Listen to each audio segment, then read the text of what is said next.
post-game media access. We're going to go upstairs to Jim Matheson of Post Media for the first question. This is from Mike Smith. For both goaltenders, yourself and Mikko, you got lots of work. Is that exactly what you wanted from a first game in 4.5 months? I don't think you're ever wishing for a lot of work, but I think it was definitely a game where, both guys could feel some pucks and get used to some traffic and some more realistic, shots from what, scrimmage with your team is. So I thought both guys were real solid in there and, nice to get kind of the juices flowing again. The next question is from Jason Greger, TSN 1260. Alex, you've been in the Stanley Cup final. Of course, you won a cup. This is totally different, the atmosphere in the building with no fan. Can you talk about, like, when goals are scored, how this is going to change and maybe keeping momentum swings when you don't have 18,000 fans going crazy after a good cycle or a big hit? How much of a challenge is that going to be now that you played a game without fans?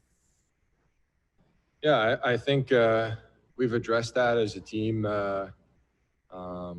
It has to come from within. So I think we've talked about that, making sure that there's a lot of talk on the bench and keeping our mind in the game. So those are circumstances that all of us have never been through. But I think, personally, I think the teams that are able to manage all that and keep their mind in the game are teams going to be successful towards the end.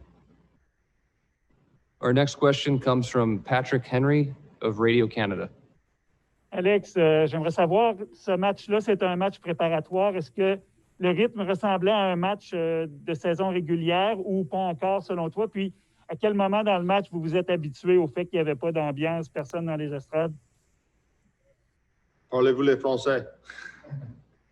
Ouais, je crois pas que c'était l'atmosphère était d'un match préparatoire. Je pense que ça avait beaucoup plus d'intensité. Puis je pense que le fait de savoir qu'on avait juste un match de préparation avant le début des séries de samedi, on savait à quel point l'importance du match était de ce soir. Donc l'atmosphère et tout ça, c'est un petit peu la nouvelle normale pour nous. Donc on doit s'ajuster le plus vite possible. Puis comme je disais, l'équipe qui va être capable, des équipes qui vont être capables de s'ajuster à ça le plus rapidement, d'après moi, c'est des équipes qui vont être capables d'avoir du succès.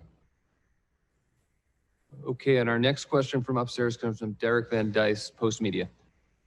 Hi, this is for both of you. I just wanted to ask you what the atmosphere was like when you first got out there. Was it a little different, a little strange? And did it take some time to get used to the fact that there was no one around and you could pretty much hear everything everybody was saying all the time?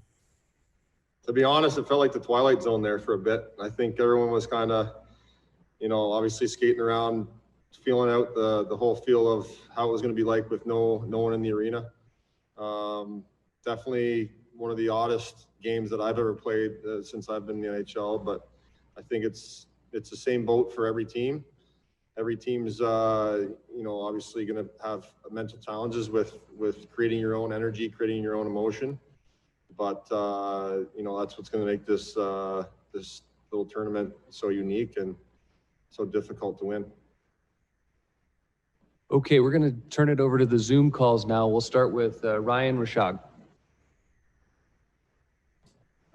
Mike, this question for you. I just wonder, kind of where your head's at on the idea of, the starting net opening night. We read into lots of different things.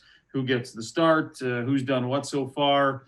Do you read into all those same things the way we do? Is there any clarity for you guys, and how do you feel about it? To be honest, it's just kind of one day at a time, and there's been no indication on who's starting game one. Obviously, both guys want to play. I really believe that, I play my best hockey in the playoffs. That's when you want to play your best. Obviously, I want to play. Mikko's played well and wants to play also, so I think it'll be a healthy competition. It has been all season long, and I think the coach will have a hard decision come game one. But I think both guys are going to get the opportunity to play in some games. It's going to be a kind of a weird schedule, and both guys are probably going to be needed at some point. So I think if we want to make a long run, both guys are obviously going to play a huge part in that. Okay, there are no more questions. Thanks a lot, guys. Thanks. Oilers head coach Dave Tippett will be here momentarily.